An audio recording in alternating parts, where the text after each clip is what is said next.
कुनै पनि जिल्ला अथवा जिल्लाको सदरमुकाम, जिल्लाका केन्द्रहरू अथवा प्रमुख ठाउँहरू सडक सञ्जालमा नजोडिएको छैन।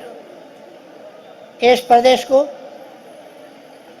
ताप्लेजुङबाट ओलाङचुङ गोला हुँदै जोड्ने, सीमासम्म जोड्ने बाटो त्यो पनि खोलिएको छ र पक्की हुँदै गइराखेको छ। त्यो तपाईहरुलाई थाहा छ। हामीले नै ट्र्याक खोलेका हौं। ओलाङचुङ गोलासम्म गाडी पुर्याउन मै गएको थिएँ। गाडी चढेर ओलाङचुङ गोला प्रवेश गरेको थिएँ म। तपाईहरुले पनि टिभीहरुमा हेर्नुभयो होला। हाम्रो काम देशको विकास गर्ने हो।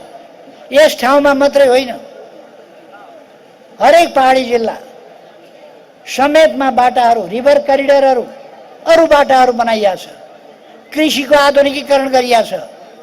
फलाम खानी 85 भित्र 2085 साल भित्र हामी धौबादी फलाम खानी 100औं वर्षलाई नेपालमा आइरन स्टिलका कामहरू पुग्छन्। त्यति भए त्यो सुरु गरेका छौं। त्यसै गरेर हामीले मिथेन ग्यास 1 अरब 12 करोड भनेको थियो। अहिले 1 अरब 12 करोड कि 80 अरब 1 खरब 12 अरब कि 80 अरब भन्ने अलिक विवाद छ भने सुन्छु। तर 1 अरब 12 खरब नै हो। 1 अरब 12 खरब घन मिटर मिथेन ग्यास जो नेपालका चुलामा पुर्याउन पनि पुग्छ, उद्योगमा पुर्याउन पनि पुग्छ र ठूलो इन्धनको काम गर्छ। हामीले इन्धन आयात गर्नु पर्दैन। त्यसो भएर ठूलो आम्दानीको, विकासको, राष्ट्रिय अर्थतन्त्रको फड्को मारिनेछ यसबाट, यस्ता खानीहरूबाट। त्यसकारण म दाजुभाइ दिदीबहिनीहरूलाई भन्न चाहन्छु, हामी जहाँ पुग्दा पनि विकासको बारेमा सोच्छौं। म दैलेख पुगेको थिएँ। त्यहाँ जमिनबाट ग्यास निस्किने र त्यसमा सलाई कोरेर लाउँदा पिलपिल आगो बल्ने रहेछ। त्यो देखेपछि मैले यहाँ भित्र ग्यास हुनु पर्दछ, यसको उत्खनन गरिनुपर्छ, परीक्षण गरिनुपर्छ भनेर परीक्षण गर्दा अहिले 1 खरब 12 अरब घन मिटर ग्यास प्राप्त भयो। त्यहाँ पत्ता लागेको छ। त्यसको परीक्षण भइसकेको छ। अब व्यावसायिक उत्पादन गर्न बाँकी छ। हामी यस्ता खालका कामहरू, रचनात्मक कामहरू, विकासका कामहरू गर्दै अगाडि बढाउँछौँ। त्यसर्थ म दाजुभाइ दिदीबहिनीहरूलाई भन्न चाहन्छु, देशको मुहार फेर्नका लागि देशमा पहिलो कुरा त शान्ति सुव्यवस्था चाहिन्छ। तपाई हामी निर्भय वातावरणमा ढुक्क भएर बस्न, बाँच्न, गतिविधि गर्न, कारोबार गर्न पाउने वातावरण चाहिन्छ। त्यो हामी स्थापना गर्छौं।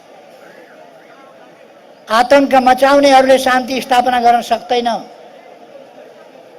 आगो लाउनु, भत्काउनु, लुटपाट गर्नु र विकास गर्नु फरक कुरा हो।